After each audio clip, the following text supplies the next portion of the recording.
കേരള സമരചരിത്രത്തിലെ ഒരു പ്രധാനപ്പെട്ട ഏടാണ് dress code education. 19-20 നൂറ്റാണ്ടുകളിൽ കേരളത്തിൽ താഴ്ന്ന ജാതിയിൽപ്പെട്ട ആളുകൾക്ക് പൊരുത്തപ്പെടുന്ന വസ്ത്രങ്ങൾ ധരിക്കുന്നതിന് വിലക്കുകൾ ഉണ്ടായിരുന്നു. ഈ വിമോചനത്തിനെതിരെ നടന്ന സമരമാണ് ചാന്നാർ ലഹള, കല്ലുമാല സമരം, മുക്കുത്തി സമരം, അച്ചിപ്പുടവ, തോൽവിറ സമരങ്ങൾ തുടങ്ങിയവ. ഈ സമരങ്ങളിൽ വിമോചനങ്ങൾ ഇല്ലാതാക്കുകയും എല്ലാവർക്കും തുല്യാവകാശങ്ങൾ ഉറപ്പുവരുത്തുകയും ദളിത് പിന്നോക്ക വിഭാഗക്കാർക്ക് സമത്വവും മാന്യതയും ഉറപ്പുവരുത്തുകയും കേരളത്തിലെ നവോത്ഥാന പ്രസ്ഥാനത്തിന് ശക്തി പകരുകയും ചെയ്തു. ഈ സമരങ്ങളിൽ പ്രധാനപ്പെട്ട ഒരു സമരമാണ് ചാന്നാർ ലഹള.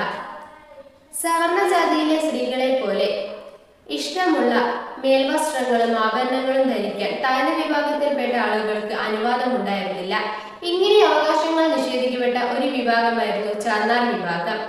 19-ാം നൂറ്റാണ്ടിൽ തിരുവിതാംകൂറിലെ ചാന്നാർ സ്ത്രീകൾ മാറുമറയ്ക്കുന്നതിനും മേൽമുണ്ട് ധരിക്കുന്നതിനും വേണ്ടി നടത്തിയ സമരമാണ് ചാന്നാർ സമരം എന്ന് പറയുന്നത്. മിഷണറിമാരുടെ പ്രവർത്തന ഫലമായിട്ട് ഇംഗ്ലീഷ് വിദ്യാഭ്യാസം ലഭിച്ച ചാന്നാർ സ്ത്രീകൾ മാറുമറയ്ക്കുന്നതിന്റെ ആവശ്യകതയെക്കുറിച്ച് മനസ്സിലാക്കി. മാത്രമല്ല, തിരുനെല്ലിയിലെ സ്ത്രീകൾ ബ്ലൗസ് ഉപയോഗിക്കുന്നവർക്ക് പ്രോത്സാഹനമായി. ഉയർന്ന ജാതിക്കാർ ഇതിനെ ശക്തമായി എതിർത്തു. ഇത് കലാപങ്ങളിലേക്ക് നയിച്ചു. 1822 ആരംഭിച്ച കലാപം 1859 തിരുവിതാംകൂർ രാജാവ് മേൽവസ്ത്രം ധരിക്കുന്നതിന് അനുവാദം നൽകുന്നതുവരെ തുടർന്നു. ബ്രിട്ടീഷുകാരും ക്രിസ്ത്യൻ മിഷണറിമാരും ഈ സമരത്തിൽ ചാന്നാർമാരുടെ ഭാഗത്തായിരുന്നു. യഥാർത്ഥത്തിൽ 1812 തന്നെ തിരുവിതാംകൂറിലെ ദിവാനായിരുന്ന കേണൽ മൺറോ ക്രിസ്ത്യൻ മതത്തിലേക്ക് പരിവർത്തനം ചെയ്ത ചാന്നാർ സ്ത്രീകൾക്ക് മേൽവസ്ത്രങ്ങൾ ധരിക്കാനുള്ള അനുവാദം നൽകിയിരുന്നു. എന്നാൽ നായന്മാർ ഇവർക്കെതിരെ അക്രമങ്ങൾ നടത്തി. ഇതിനെ തുടർന്ന് പിന്നീട് ക്രിസ്ത്യൻ മതത്തിലേക്ക് മാറിയ ചാന്നാർ സ്ത്രീകൾക്ക് മേൽവസ്ത്രം ധരിക്കാനുള്ള അവകാശം ലഭിച്ചു. എന്നാൽ മതം മാറാത്ത ചാന്നാർ സ്ത്രീകൾക്കും അപ്പോഴും ഈ അവകാശങ്ങൾ ലഭിച്ചിരുന്നു. 1852 രൂക്ഷ കലാപത്തിനെ തുടർന്ന് മതം മാറാത്ത ചാന്നാർ സ്ത്രീകൾക്കും വസ്ത്രം ധരിക്കാനുള്ള അവകാശം ലഭിച്ചു. എന്നാൽ അപ്പോഴും മേൽമുണ്ട് ധരിക്കാൻ അവകാശം ലഭിച്ചിരുന്നില്ല. പിന്നീട് ബ്രിട്ടീഷ് ഭരണാധികാരിയുടെ സമ്മർദ്ദത്തിന്റെ ഫലമായി തിരുവിതാംകൂർ രാജാവായിരുന്ന മാർത്താണ്ഡവർമ്മ വസ്ത്രത്തിന് മേലുള്ള എല്ലാവിധ നിയന്ത്രണങ്ങളും എടുത്തു കളഞ്ഞു. 1825 ജനുവരി 3-നാണ് ആറാട്ടുപുഴ വേലായുധ പണിക്കർ ജനിച്ചത്. ആലപ്പുഴ ജില്ലയിലെ ഹരിപ്പാടിനടുത്താണ് ജനനം. സമ്പന്ന ഈഴവ കുടുംബത്തിലായിരുന്നു അദ്ദേഹം ജനിച്ചിരുന്നത്.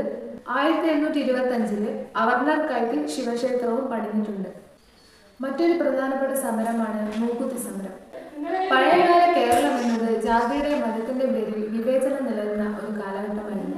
സവർണരും അവർണരും തമ്മിൽ നിലനിന്ന ഈ ഒരു വിവേചനത്തെ പരിഹരിക്കുന്നതിന് വേണ്ടി നിരവധി സാമൂഹ്യ പരിഷ്കർത്താക്കൾ രംഗത്തേക്ക് വന്നു.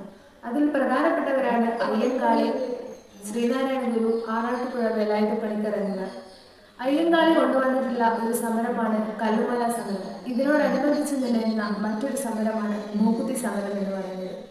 1860 ആറാട്ടുപുഴ വേലായുധ പണിക്കർ കൊണ്ടുവന്നിട്ടുള്ള ഈ സമരം അവർണ വിഭാഗത്തിൽപ്പെട്ട സ്ത്രീകൾക്ക് സ്വർണ്ണ മൂക്കുത്തി അണിയാനുള്ള അവകാശം ഉണ്ടായിരുന്നില്ല. അതിനെ തുടർന്ന് പ്രതികരിച്ചൊരു സമരമാണ്.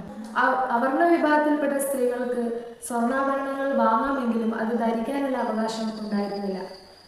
ഇതിനെ തുടർന്ന് ഒരു അവർണ യുവതി സ്വർണ്ണ മൂക്കുത്തി അണിഞ്ഞുകൊണ്ട് പത്തനംതിട്ട ജില്ലയിലെ പന്തളം ചന്തയിൽ എത്തിച്ചേരുകയാണ്. ഇത് കാണാനിടയായ പ്രമാണിമാർ മൂക്കുത്തി പറിച്ചറിയുകയും മൂക്കിന്റെ ഒരു ഭാഗം മടർന്നുപോയി രക്തം ഒലിപ്പിച്ചുകൊണ്ട് തിരിച്ചു പോകേണ്ടിയും വന്നു.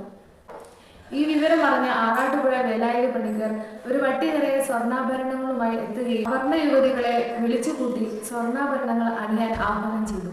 തുടർന്ന് സ്വർണ്ണാഭരണങ്ങൾ അണിഞ്ഞുകൊണ്ട് ഇതിനെ വെല്ലുവിളിക്കാൻ തീരുമാനിച്ചു. വെല്ലുവിളിയെ എതിർത്ത് നിൽക്കാൻ പ്രമാണിമാർ ആരും തന്നെ തയ്യാറായിരുന്നില്ല.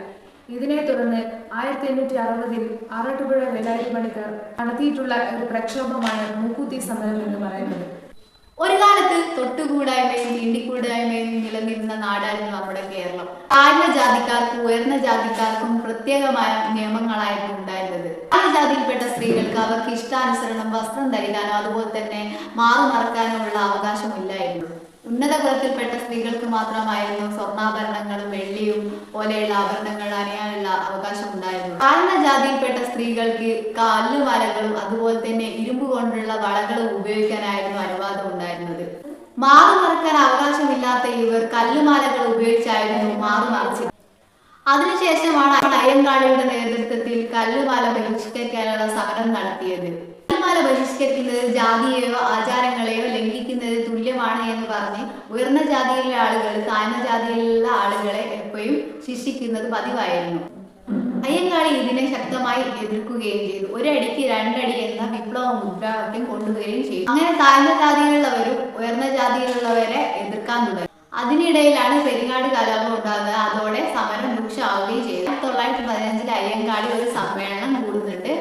അതിൽ അദ്ദേഹം പറയുന്നത് കല്ലുമാല ബഹിഷ്കരിക്കാനും അങ്ങനെ താഴ്ന്ന ജാതിയിലുള്ള ആളുകൾ തൻ്റെ കല്ലുമാലകളൊക്കെ ഉപേക്ഷിക്കുകയും പറിച്ചെറിയുകയും ചെയ്യുകയാണ് ചെയ്യുന്നത്. ഇതാണ് കല്ലുമാല സമരം.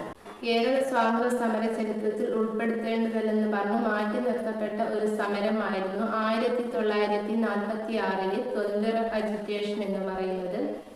ഈ സമരത്തിലെ പ്രധാനപ്പെട്ട പ്രത്യേകത സ്ത്രീകളുടെ വലിയ പങ്കാളിത്തം തന്നെയായിരുന്നു. ഏകദേശം 100-ലധികം സ്ത്രീകൾ ഈ സമരത്തിൽ അണിനിരന്നിരുന്നു.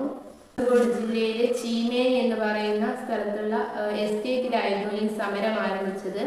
എസ്റ്റേറ്റ് ഉടമയായിട്ടുള്ള ജെന്നി പ്രകൃതി വിഭവങ്ങൾ ശേഖരിക്കുന്നതിൽ നിന്നും സ്ത്രീകളെ തടയുകയും ഇതിനെതിരായി സ്ത്രീകൾ വൻനിരയിൽ പ്രക്ഷോഭം ആരംഭിക്കുകയുമാണ് ചെയ്തിരുന്നത്. ഇതിന് പ്രധാനമായി നേതൃത്വം നൽകിയിരുന്നത് കാർത്യായനി അമ്മയായിരുന്നു.